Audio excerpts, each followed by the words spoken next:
Well, sir, we watched a movie today.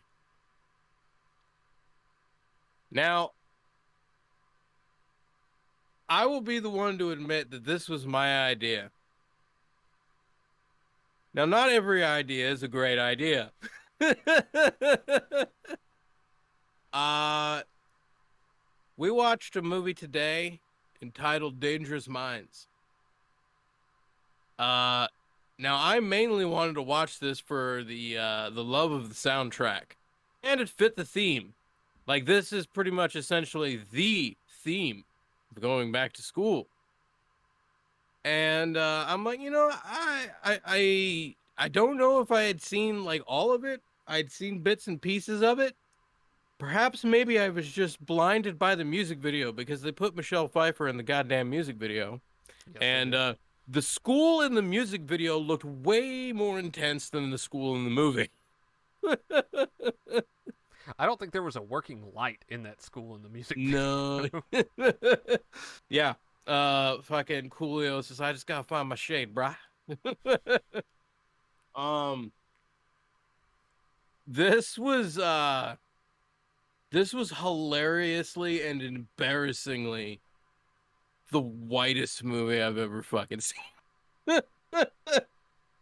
Like I would I just started to think and I'm like, man, because there's another one. What was that other movie? Higher Learning. Mm-hmm. That movie was a million times better than there were no stakes in this movie. That Emilio kid got wasted off screen, and you're just like, we lost an outsider. Oh well, movie goes on. We lost an outsider because he didn't knock on the principal's door. Because he didn't knock on the principal's door. Now, who wants some of this white people food? I I told Ian during during the pre-show that it was Oh, like the movie is like every one of those like during that inner city subgenre movie. It's all of the cliches from those movies rolled into one, except this isn't a Zucker Brothers movie. It's not a comedy. It is a serious movie. um, yeah, it was rated R. I don't know why this was rated R. Few F words. Did they even? I'm trying to think. Did they drop any N bombs? I don't I think they don't think did. they did. These are some very well mannered kids. Like that was the thing where it was like I'm watching this and I am immediately like every single kid from class of 1984 is way more terrifying than any of these kids in this movie. Like fuck Michelle Pfeiffer, send in Mr. Norris. Mr. Norris would have killed everybody. He would have killed Emilio. He would have killed Emilio to establish dominance on the class. you, you didn't say here when I called your name on the roll. Um, but it was just like I don't understand how any of it worked. Like I should have known when I saw, and I'm not necessarily talking shit about Jerry Bruckheimer, but when I saw his name in the beginning opening credits of the movie, I'm like, that's probably not going to be a good thing for this kind of movie. And I'm like, this is like the, I'm like, this is when you go talk to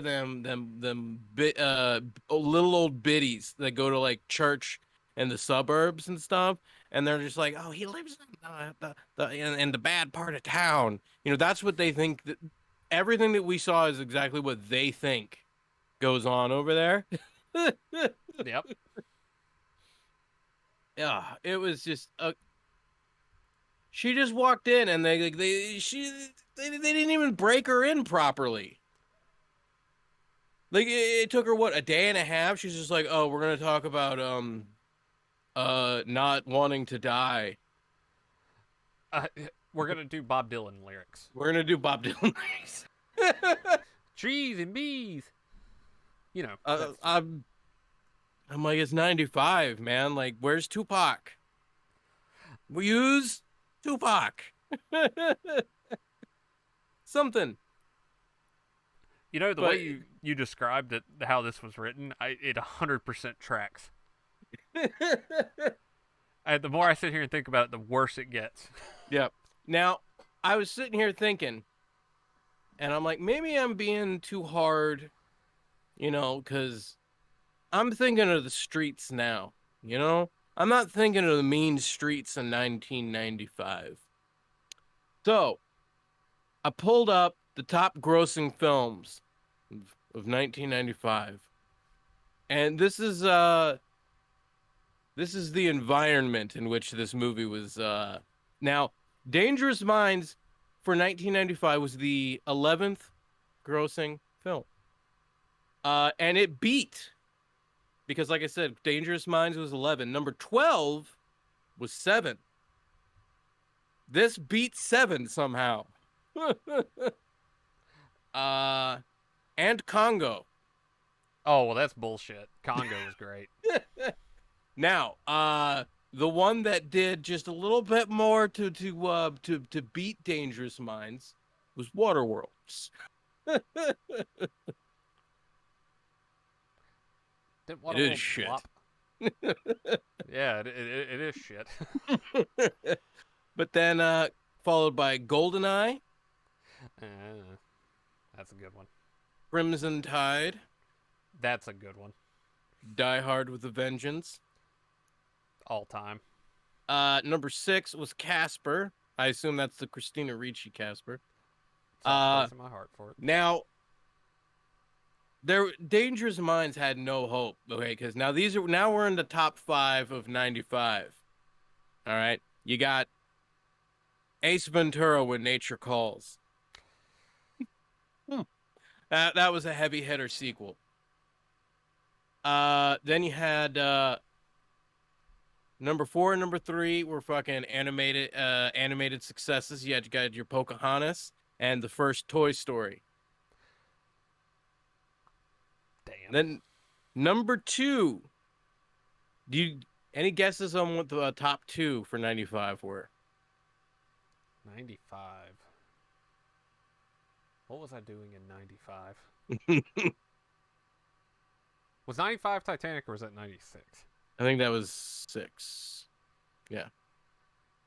What the hell happened in 1995? One of these movies, I'm sure that you've seen both of these. One of these I could see you going into the theater at the actual time. I think I saw both of these in the theater actually. All right. Number 2 was Apollo 13. Number 1, another Jim Carrey classic, in Batman Forever. That was the Batman Forever in theaters. Yeah.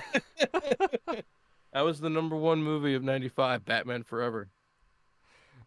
So if that's the mood we're in, I can understand why Dangerous Minds just didn't fucking hit, man. It didn't have Kiss from a Rose. No, but but seriously though, like I don't understand, like what did Michelle Pfeiffer get out of doing this? I mean, like, not as like a person, like her character. What did her character get out of this?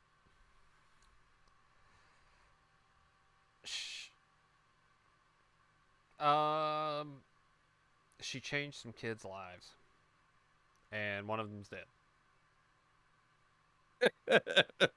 because she didn't remind him to knock on the door. Yeah. So, do you think the principal could get like some charges? Like manslaughter? I don't think he can get manslaughter, but what he did was utterly negligent because I'm assuming the kid came in there with a sense of urgency and No, no, to no, no. turn him away. You go out there and let him kill you and tell him, or you were born in a barn. There's some gross negligence there. You know, this would be a conversation I need to have with Jacob. I'm gonna message him about that later, and then for next week's show, I'll come back with an answer. Ask a lawyer.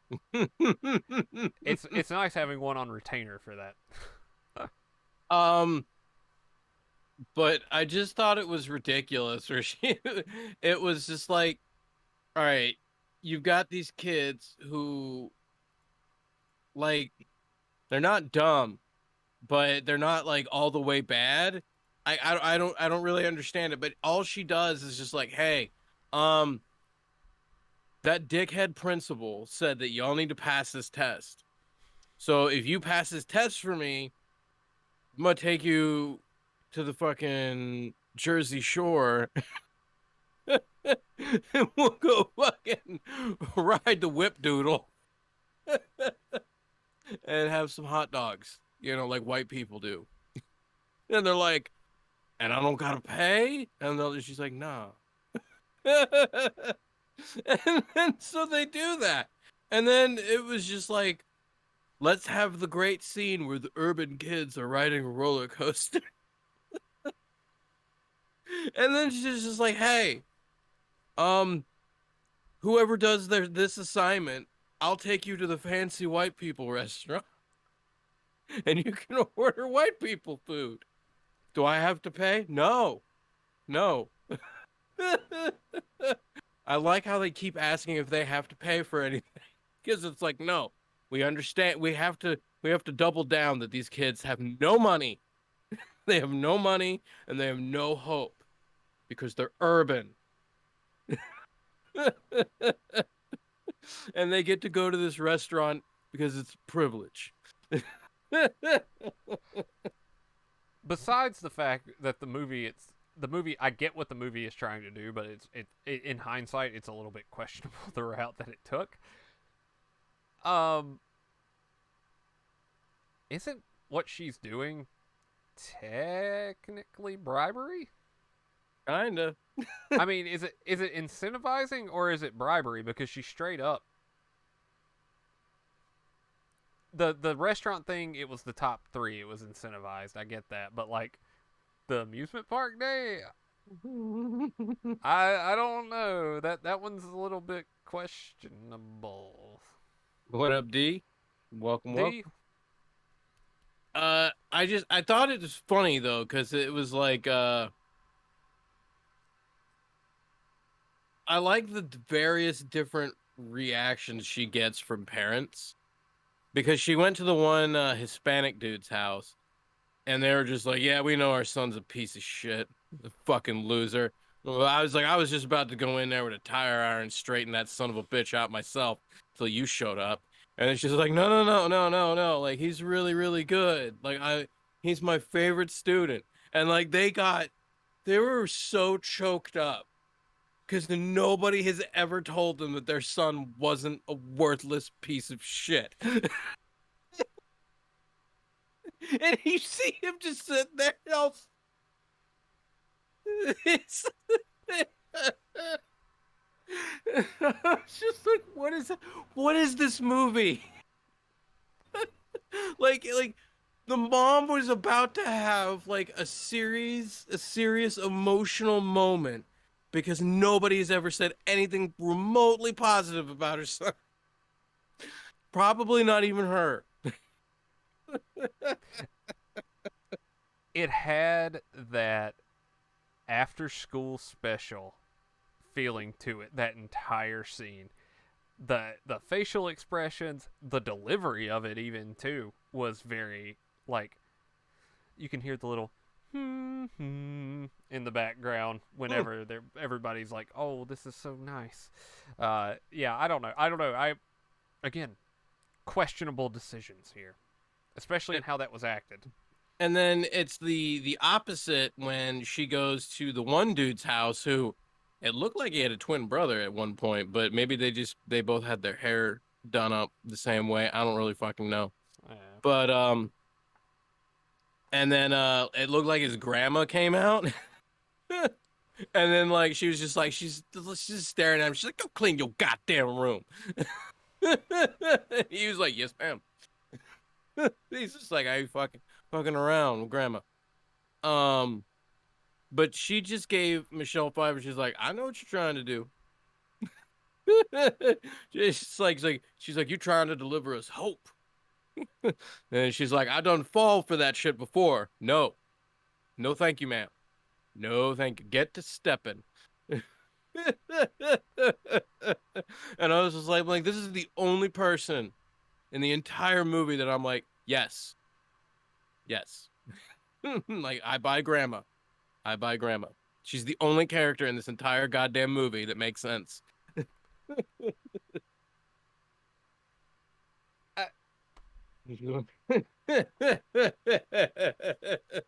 The whole time, I was like, that entire scene with the grandma, which was great. I had the Hank Hill reaction to it though.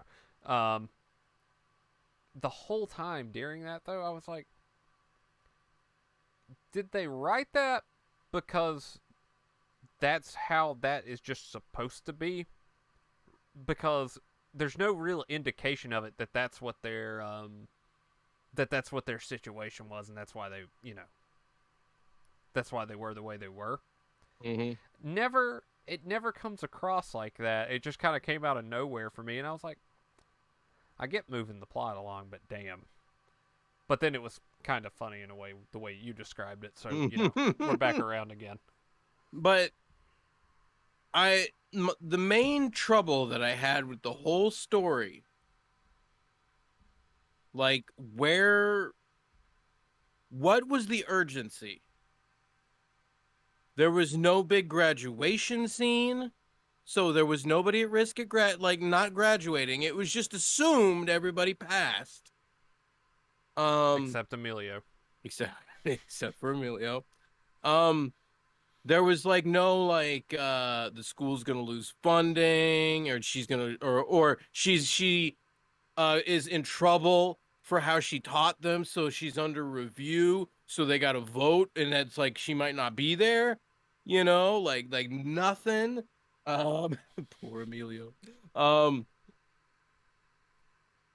The only real sense of like scary shit was the setup to Emilio.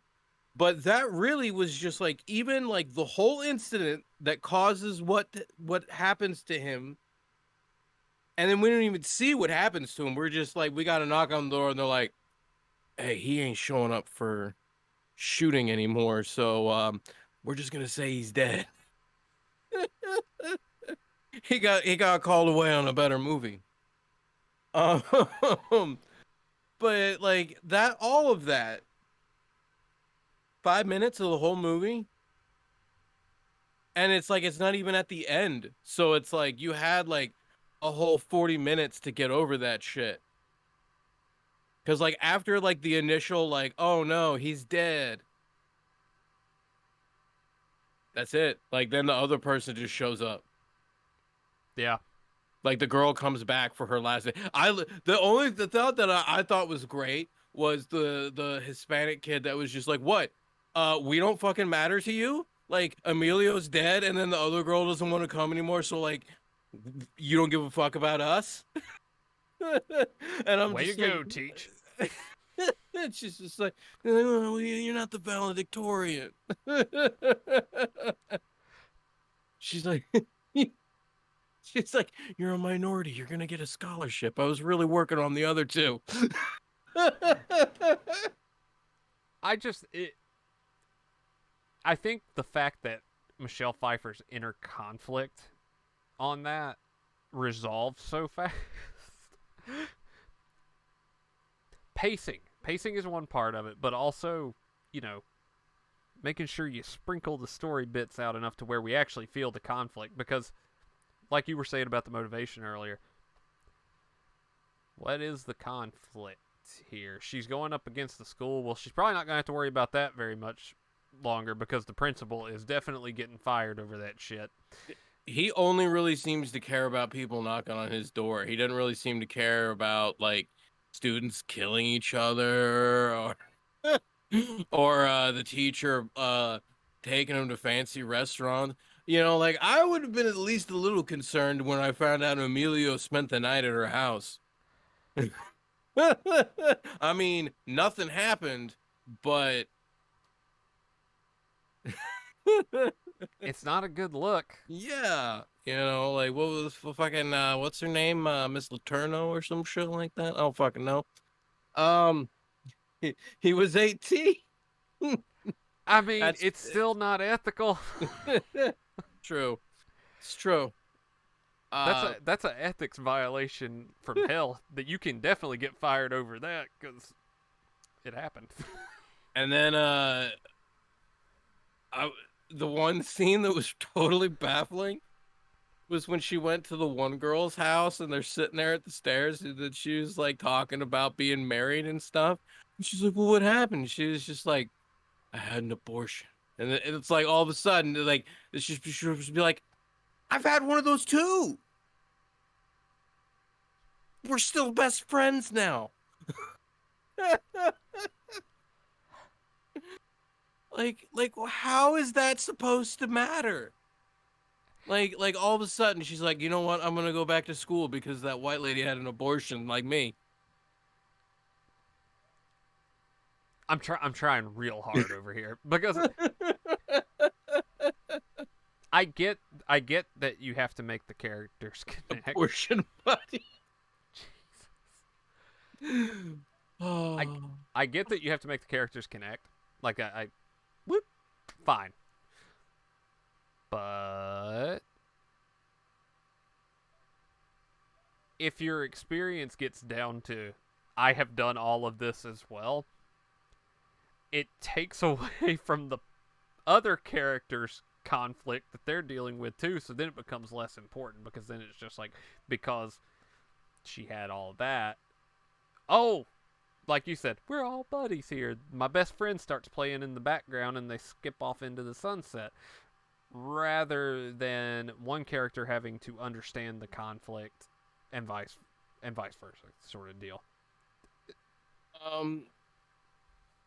Now if I'm not mistaken, does this just like she shows up on her last day and then like, you know, there's like like the one girl's there and everybody's all like, "Ah," and she's like, "You know, this wasn't supposed to be a permanent thing." And they're like, "Oh, well, that sucks. We started caring because of you and you're just gonna leave." And she's like, "Yep, I'm gonna leave." And then the bell rings and then she walks down the hallway and she leaves. And then that's it. Even her fat friend, the teacher next door, like they clearly were setting him up to die from cancer. And he didn't because they didn't have any balls. They're like, "We're going to have this dude walk around coughing hysterically the whole movie. Just, ha, ha, ah, I'm dumb because I smoke. Ah, ah, oh, yeah, I'm going to finish the cigarette all over and over and over again." And he helps her pack the car, and that's all.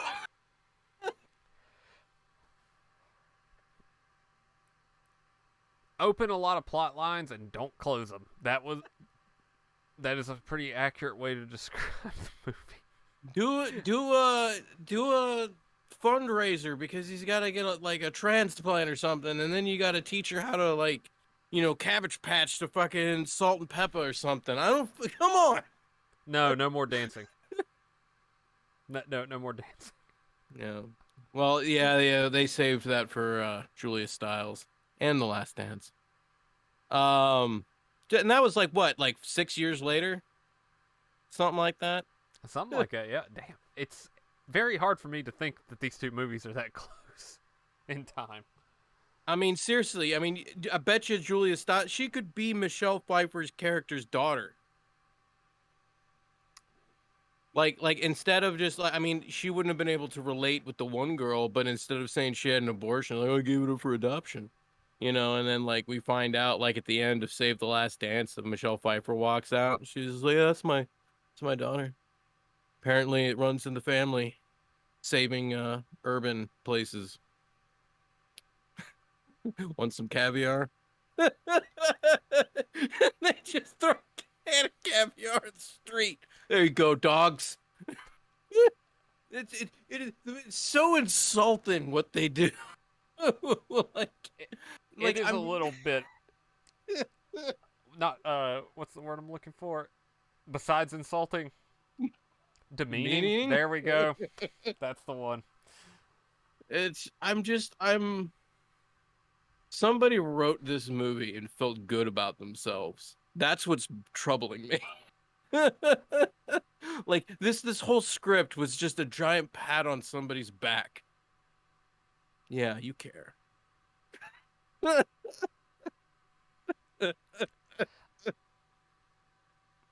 With good intentions sometimes comes bad.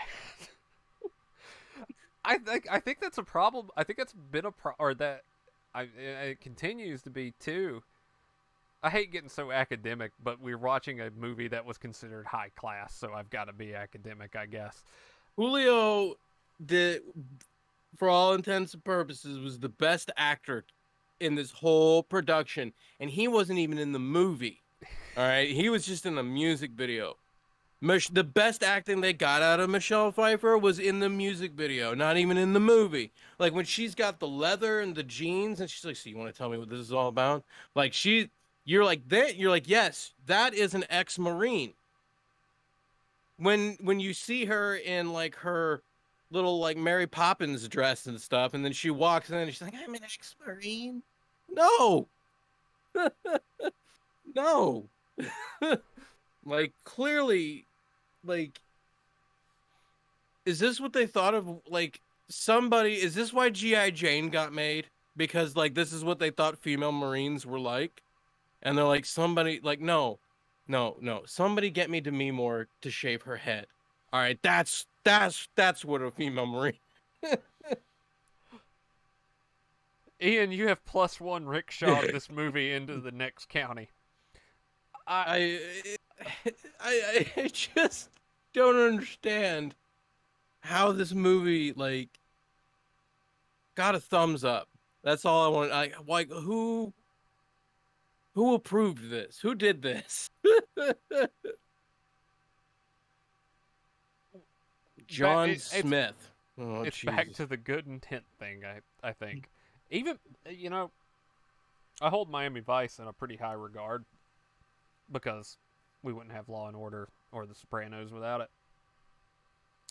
But they even tried something like this, and it comes off kind of campy and stupid, but it makes you wonder if at that time in history we were all blinded by it and we're like, man, that's really deep. And we weren't like, oh my god, they just insulted everybody. And it ain't even a South Park episode. Yeah, this I'm looking at the writer. This movie was based off of a short story that this woman wrote that was entitled My Posse Don't Do Homework. And she looks like the kind of person where like the toughest place she's ever been is like an Arby's at 6 p.m. Whoa. That's some serious shit. Yeah. So that makes sense. All right.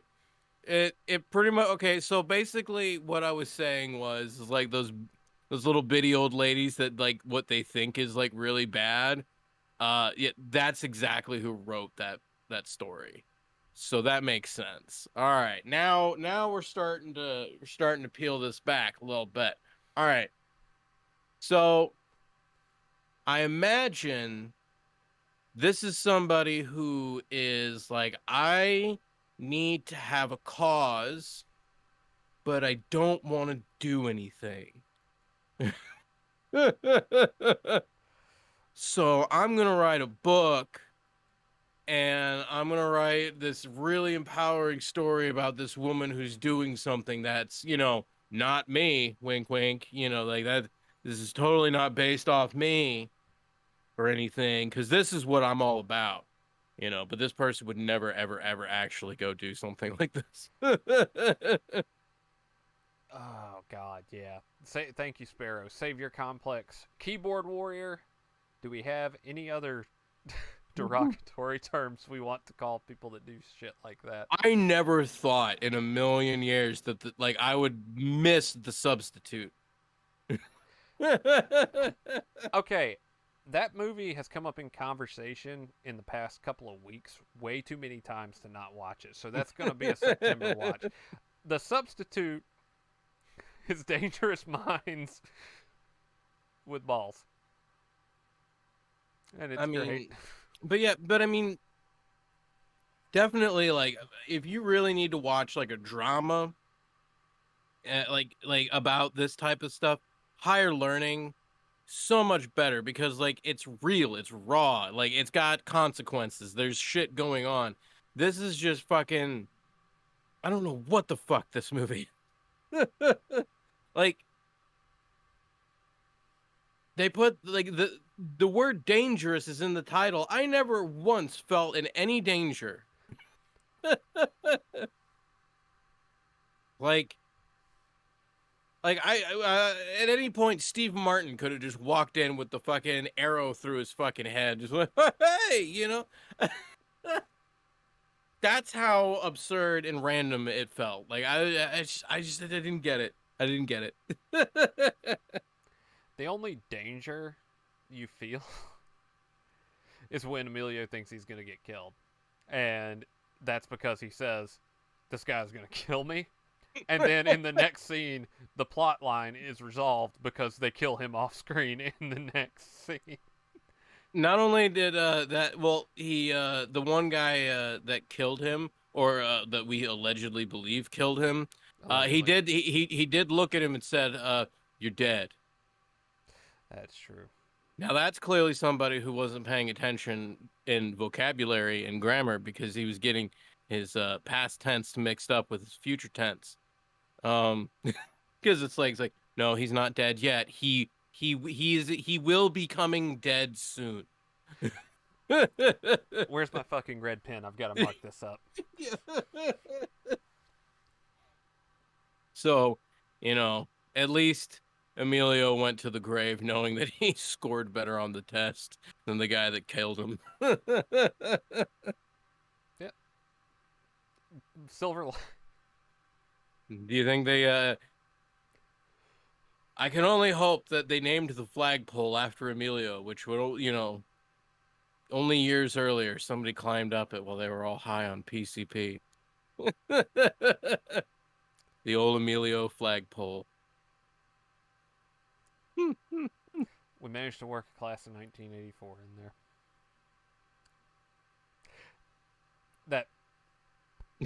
That's a better movie to watch. That is a way better movie to watch. When it's all said and done,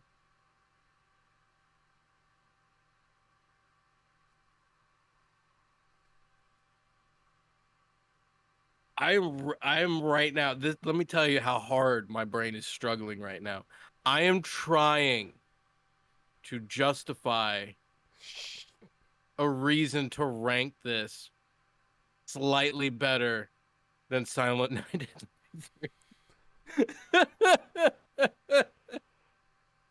And I think that I would much rather watch that piece of shit than Dangerous Minds again.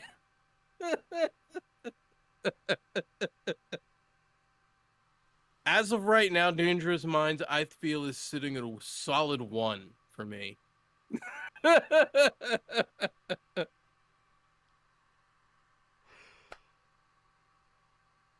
In my time of doing this show with you, I never thought it was going to be Dangerous Minds that was going to do it. This was embarrassingly horrific. like there was no good feelings about this. This was all just pandering and it was just embarrassing. Like there is no white privilege. This was just white embarrassment. I've never been more embarrassed to be white than this movie right here. This movie was white out.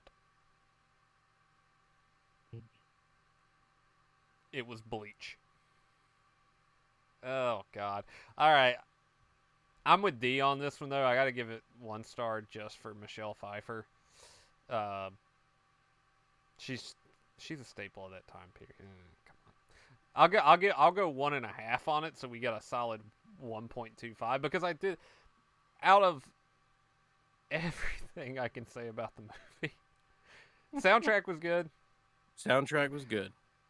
I appreciated the use of Bob Dylan in a way that I didn't expect. Because I never want to hear anyone analyze Mr. Tambourine Man again. But I think like on a technical level, it looks good. It's filmed pretty well. Other than the atrocious dancing, you know, it looks okay. It looks okay, but it was kind of a cringe fest a lot of times in terms of how they did stuff. When she propped up her cowboy boots onto the table, I was like, all right, we're going to pull a cliche from 1975 up to 1995. That's 20th anniversary shit. Nicely done. And it just got worse from there. Didn't really get to connect with the characters because here's the problem of having a classroom full of 25 people. Can't connect with all of them in 90 or 105 minutes. It's just not viable. Yeah. So I think they kind of fucked it up there by giving us too many characters. But at the same time, I can appreciate what it was trying to do, even if, let's just say, if the bullseye was here, they were playing a different sport over there. Because they missed hard. I feel that they could have, like, what really could have turned the ship around. You know what? I'd let a lot of that slide had they had fixed the karate scene. Because she specifically says, I'm an ex-Marine, but she's just like, I can't touch any of you. So how badass would it have been if, like, when he was teasing her, you know, and made her flinch and she did her, like, pose, if she just, like, fucking, like, flipped him, you know? And it's just like, then she could have pulled a class of 84 and she'd be like, who saw it? Who they gonna believe, you or me? Then she was a Marine that definitely went to the brig. Yeah, that's how you earn their respect, because they're like, oh, okay, white lady got moves. Instead, she shows them how to choreograph like a butt flip. She's just like, you just kind of like tumble him over here, and they're like, wait, like it was like Gymboree Day or Parachute Day. And they're like, you know what? She gets it.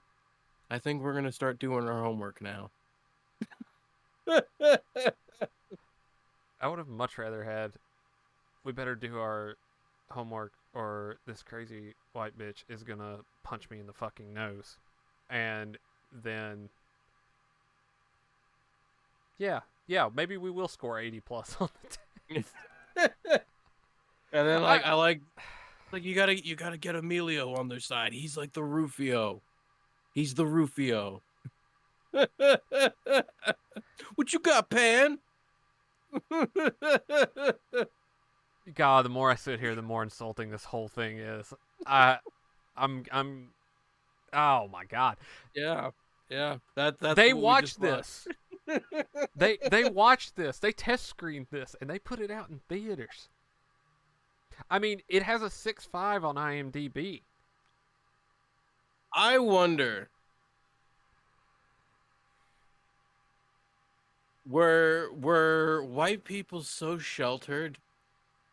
Because like the whole LA riots happened in like what 92-ish, and then Oh yeah, dude. uh Sublime and Song. then of course the East Coast West Coast stuff was kind of coming to its head around 95. Like I bet they were just like they just felt like they were so hopeless, like I can't do anything, I'm too scared.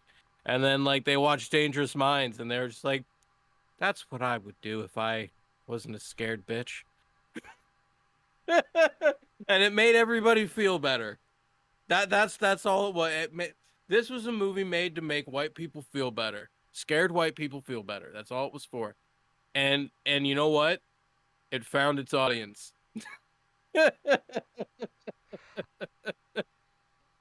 You know what? It had a mission. And it was the 11th grossing movie of the year. When your mission is to make scared white people feel good about themselves, and you're like, I'm gonna make this a movie, and you're 11th in the year, that's a win. I mean, it worked somehow. I mean, it wasn't like Tom Hanks' Apollo 13 win, clearly. Mm-mm. Mm-mm. Tom But Hanks had 2 wins that year because he had Toy Story too. oh yeah, that's right. Yeah. But Jesus Christ, this was just embarrassing. Can I just make one request for the future? Okay. Might be a hot take. I'm gonna try not to have it be a hot take though. If you're gonna tackle serious subject matter, like this is supposed to be, but we just sat here for an hour and a half and made jokes about it. If you're gonna tackle serious subject matter, especially with something that people know, people who have been there will know, might be better to go the metaphorical route and not be on the nose that you're in an inner city school in 1995. You might want to do something else. You might want to think like District 9 did. Or you might want to think, if you're going to go the historical route with it too, go, you got to toe a line, because if you miss as bad as this one did, if you're in a metaphorical environment, you can write it off typically. Whereas if you're on the nose, like imagine if Blood Diamond sucked.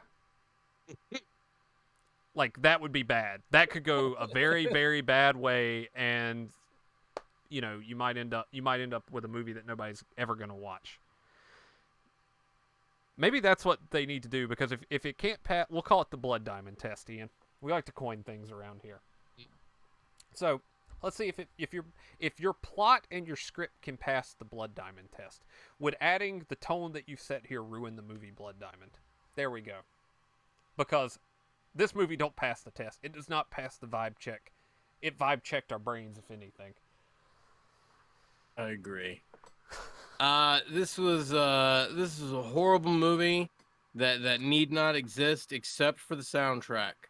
And if anything, you don't even need to watch the movie. Just watch Coolio's video, and you will get a better, clearer, a more appreciative version of what they're trying to say in that music video than you do in the actual movie. Don't watch the movie. It's a waste of time. Just watch the music video.